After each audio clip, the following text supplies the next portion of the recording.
In the summer of 1941, as the German war machine rolled into the Soviet Union under the banner of Operation Barbarossa, an unexpected and remarkable sight awaited them.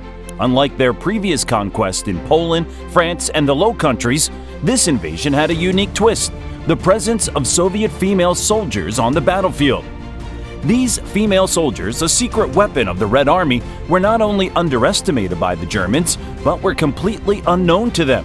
However, when captured, they faced harsh treatment. German soldiers, unprepared for such defiance of gender norms, subjected them to physical and psychological abuse, grueling labor, and sexual threats.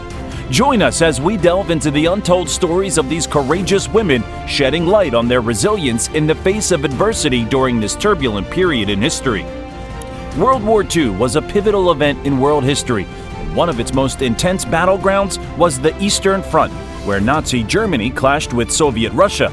In contrast, the Western Front, facing the Americans and the British, seemed comparatively less challenging for the Germans. This difference was due to the German strategy of deploying 160 elite divisions on the Eastern Front, reserving their best troops for this critical theater.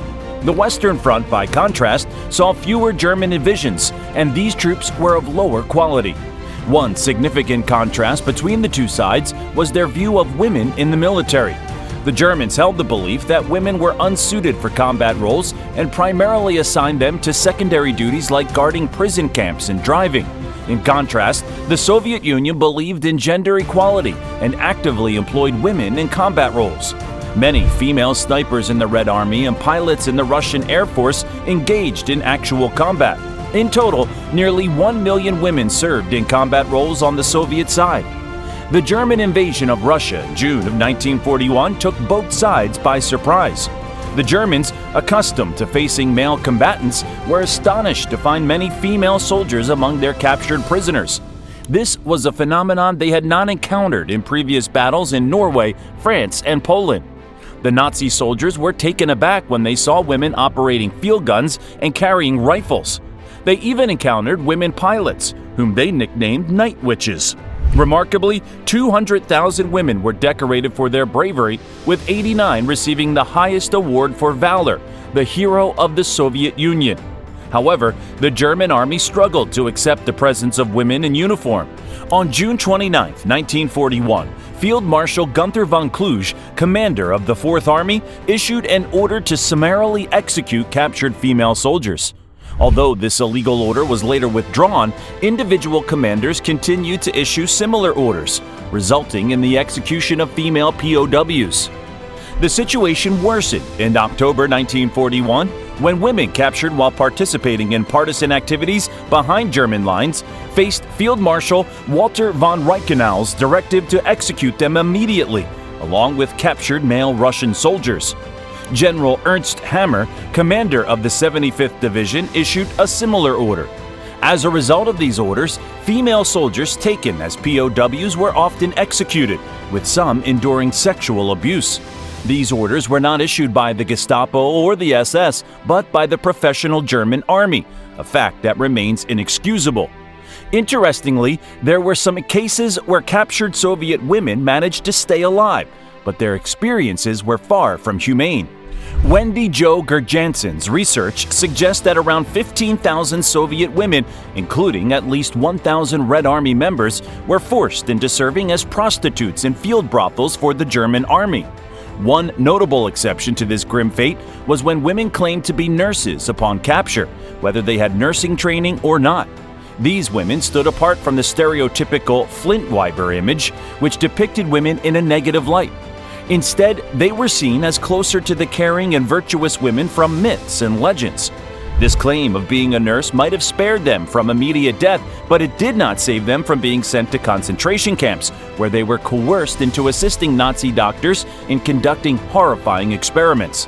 Among concentration camp prisoners, Jewish women and Polish women were the most numerous, followed by Soviet women.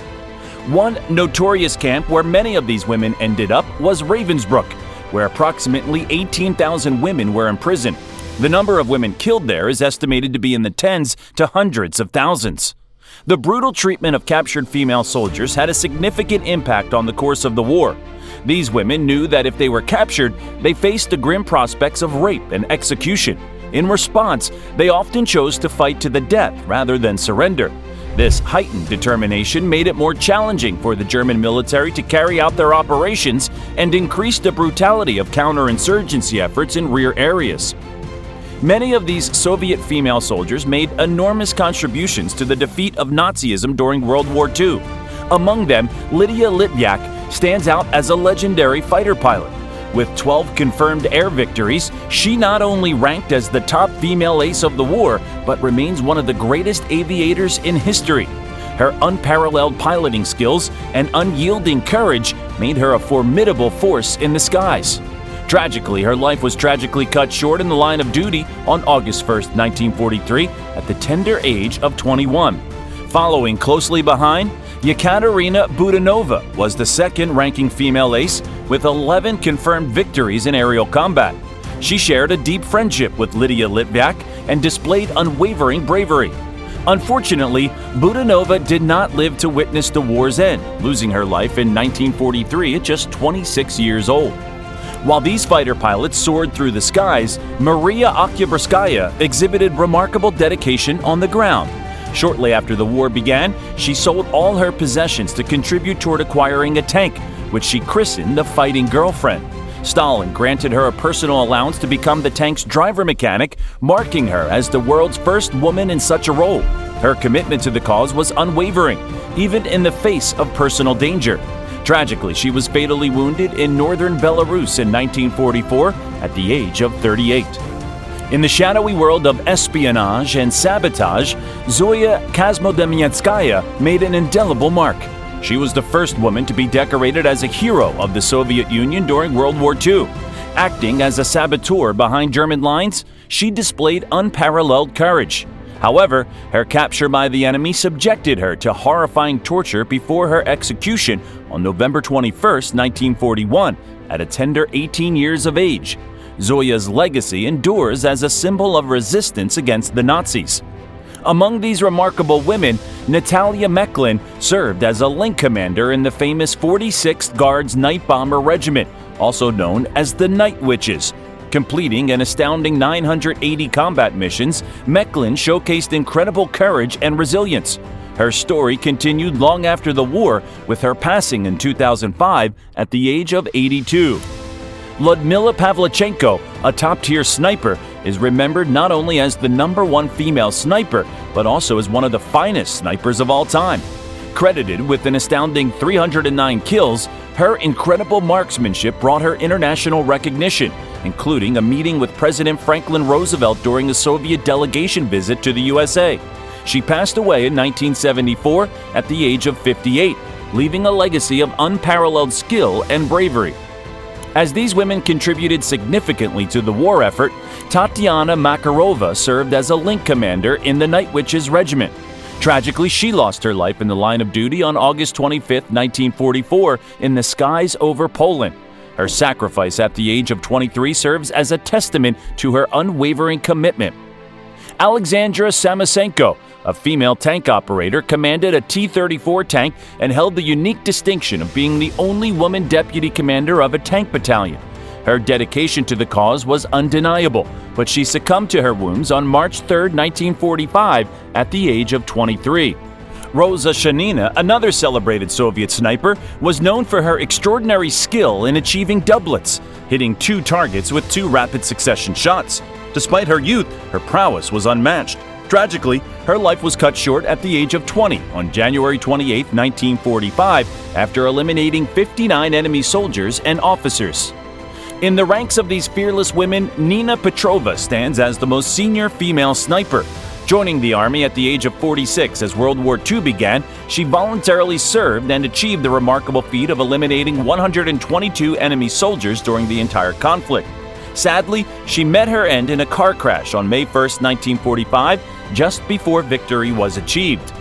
Helene Kuhlman, a Soviet Estonian intelligence agent, operated in Nazi-occupied Estonia. Her unwavering commitment to the cause led to her capture and eventual execution on March 6, 1943, at the age of 23. Amelia Kryzwan, a private in the Amelia Plater Independent Women's Battalion of the Polish People's Army, displayed immense courage and selflessness. On October 12, 1943, she lost her life while rescuing wounded soldiers and saving critical documents from a burning truck after a Luftwaffe raid. Remarkably, she is the only Polish female to be awarded the Hero of the Soviet Union. These women, through their exceptional bravery and sacrifice, played pivotal roles in the fight against Nazism. Their stories of unwavering dedication and resilience continue to inspire generations, serving as a testament to the strength and determination of those who fought against tyranny and oppression during World War II. Now, we would like to hear from you. What do you think about the remarkable role these Soviet women played in defeating Nazism during World War II? Please share your insights and thoughts in the comments below. Don't forget to like this video and subscribe to our channel to stay updated on more compelling episodes of military history. Together, let's continue to learn.